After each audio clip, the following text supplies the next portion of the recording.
Haemorrhage.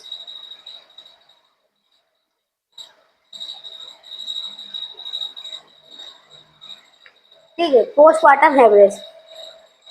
Postmortem haemorrhage जो है कब कब कहेंगे, अगर ब्लड लॉस, इसका मतलब होता है ब्लड लॉस, है ना। डिफिनेशन इसकी होगी, ब्लड लॉस अगर आपका नॉर्मल वेजाइनल डिलीवरी में, हाँ बढ़ा है इसका मतलब 500 कितना, हाँ उससे कम अगर होता है तो नॉर्मल है। ठीक है, लेस देन अगर 500 होता है, ठीक है, तो इसको हम लोग जो है ब्लड लॉस नहीं कहेंगे। अगर इससे ज़्यादा होता है तो ब्लड लॉस कहेंगे। ठीक है, वेजाइनल डिलीवरी में हो गया आपका। अब आ गया सी सेक्शन। सी सेक्शन मतलब LSCS में, ऑपरेशन में। ठीक है, इसमें ब्लड लॉस अगर ग्रेटर देन 1000 होता है तो आपको,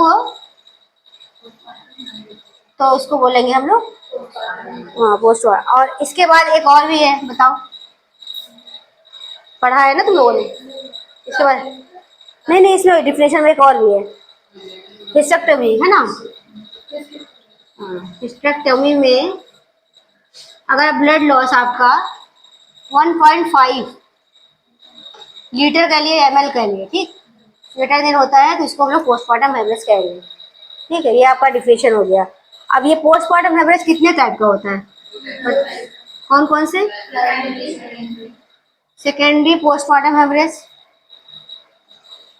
PPH मिल गया शॉर्ट में, तुम लोग उसमें लागू ले लेना। और सेकेंडरी PPH। प्राइमरी PPH में क्या आता है, 24 आवर्स में अगर ब्लीडिंग होती है तो हाँ, और इसके अलावा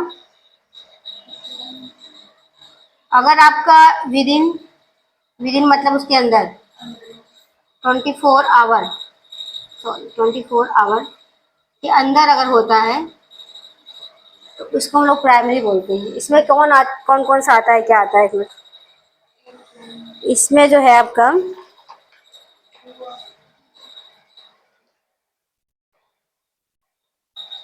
देखिए, ये जो प्राइमरी होता है 24 आवर के अंदर, कि ये कॉज इसका क्या है मेन, इसके नीचे लिखना है, पढ़ने में आसानी होगी। और आपको नोट्स की तरह नहीं पढ़ना है, आपको मैथ की तरह पढ़ना है। मैथ की तरह पढ़ने में क्या होगा कि याद रहता है। ठीक है, इससे कॉज क्या होगी प्राइमरी में, हाँ हाँ, एटोनिक यूट्रस होता है। एटोनिक यूट्रस का मतलब क्या होता है, जैसे हम लोग देखती होगी ऑपरेशन जब करते हैं तो टोन नहीं आया करते हैं, वो लगाओ सिंटो लगाओ, उसमें टोन नहीं आया, वो आपको महसूस करोगे तो पता चलेगा, टोन उसका पता चलता है। और एकदम लूज हो जाता है, जैसे कोई लूज हो जाए, कोई इंसान लूज हो जाए, मसल छोड़ देती है, और एक होता है टोन होता है। ठीक है, तो वो आप महसूस होता है, उसको एटोनिक यूट्रस कहते हैं। टोन लाने के लिए एटोनिक यूट्रस, आप इसका मेन 90 मोस्ट कॉमन कॉज यही है, 90%। ठीक है, 90% कॉज जो है प्राइमरी पोस्टमार्टम हेमरेज का एटोनिक यूट्रस ही होता है। ठीक है, और सेकेंडरी का क्या क्या कॉज है, ये सेकेंडरी को क्या पहले किसको कहते हैं, डिफिनेशन, कितने दिन तक, आफ्टर 24 आवर्स एंड 12 वीक्स में कभी भी हो सकता है, 90 दिन में। पेशेंट आपको कंप्लेन कर लेकर आएगा, बाद में पेशेंट चला गया घर और मैडम बहुत ज़्यादा ब्लीडिंग हुई है और पेशेंट की डेथ भी हो जाती है। ये एक कॉज है जिसमें पेशेंट की डेथ हो जाती है मैक्सिमम। जब भी तुम सुनोगी अपने घर में, मोहल्ले में, अड़ोसी पड़ोसी और उसकी कहानी पूछोगी तो यही होगा कि अरे उसको बच्चा हुआ और डिलीवरी हुई और ब्लीडिंग बहुत ज़्यादा हो गई थी, ख़त्म हो गई। ठीक है, तो ये होता है घर जाने के बाद। तो उसको हम लोग को, जैसे कि हम लोग नर्सिंग का काम होता है कि पेशेंट को कन्विंस करना, उसको समझाना कि तो आप जा रही हैं यहाँ से, लेकिन अगर आपको ब्लीडिंग होती है, कोई और दिक्कत होती है तो आपको तुरंत कॉल करके आना है। इसलिए हम बताते रहते हैं ना हर पेशेंट को। तो ये 90 दिन आपका, 90 दिन में कभी भी हो सकता है। ठीक है, अब इसका क्या कॉज होता है सेकेंड PPH का, हाँ बताओ। इसका मेन कॉज होता है रिटेंट प्लासेंटा। ठीक है, अपने यहाँ कई केसेस देख चुकी हैं, सुफिया लोग देखी हो, रिटेंट प्लासेंटा होता है मेन कॉज इसका। हाँ डिसऑर्डर भी आएगा, बताएंगे। मेन रिटेंट प्लासेंटा होता है। ठीक है, रिटर्न प्लासेंटा जो होता है, इसमें कैसे कि आपने डिलीवरी कराई, उसका प्लासेंटा चिपका रह गया, उसमें अभी कई तरह के भी आएंगे प्लासेंटा का, ठीक है, अभी हम बता रहे हैं क्या क्या आएंगे। इसमें एडेरेंट प्लासेंटा भी आता है, पैंक्रेटा भी आता है ना, इंक्रेटा भी आता है, लो लेइंग प्लासेंटा भी आता है, ठीक है, ये सारे कॉजेस के अंदर आएंगे। मतलब ये मकसद ये है कि प्लासेंटा का टुकड़ा कुछ भी उसमें रह गया, ठीक है। अब ये प्लासेंटा आपका 5 से 6 घंटे के अंदर बाहर आना चाहिए, अगर नहीं आता है तो उसको फिर निकाला जाता है स्पाइनल में, ठीक है। आपने मैनुअली निकालने की कोशिश की, माला डिलीवरी हुई, कई बार ऐसा होता है कि प्लासेंटा अंदर ही रह गया, उसको हम लोग कोशिश नहीं करेंगे निकालने की, ठीक है। स्पाइनल सर्जन को बुलाएंगे और स्पाइनल दिलाएंगे और उसके बाद निकाल देंगे। तो इसकी वजह से जो डिलीवरी पीपीएस होता है उसको हम लोग सेकेंडरी पीपीएस बोलते हैं, जो कि 90 दिन के अंदर कभी भी हो सकता है, ठीक है। अब एक चीज हम लोग ये देख लो कि एक चीज याद करने के लिए 40 है, हमने बनाया है 40 ब्लीडिंग पीपीएच के जो है 40 में याद किए कि इसकी ये पॉज में आ जाएगा, लिखिए ना। 40 में पहला आएगा टिश्यू,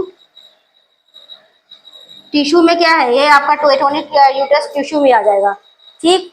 दूसरा क्या है, दूसरा आपका है थ्रोम्बिन, जो बता रही तुम, थ्रोम्बिन में ब्लड डिसऑर्डर आता है।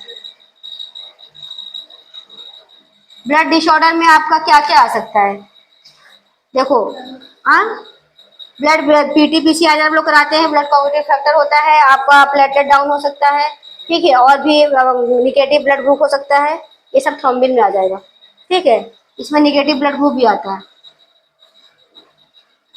क्योंकि कोऑगुलेटिव फैक्टर्स में क्या होता है, काम हो जाता है, ये सब इसी के अंदर आ जाएगा, थ्रोम्बिन में ही, ठीक।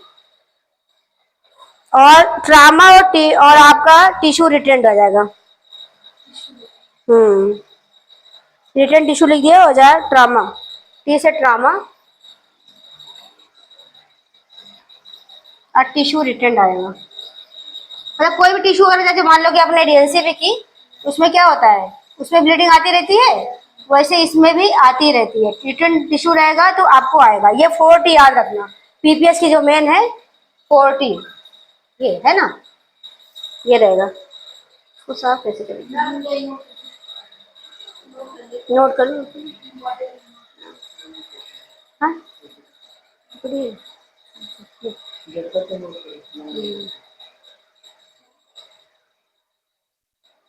नहीं नहीं ठीक है, क्लास बस 10 मिनट और चलेगी, आज ज़्यादा क्लास नहीं लेंगे, आ रहे हैं, बैठा लो।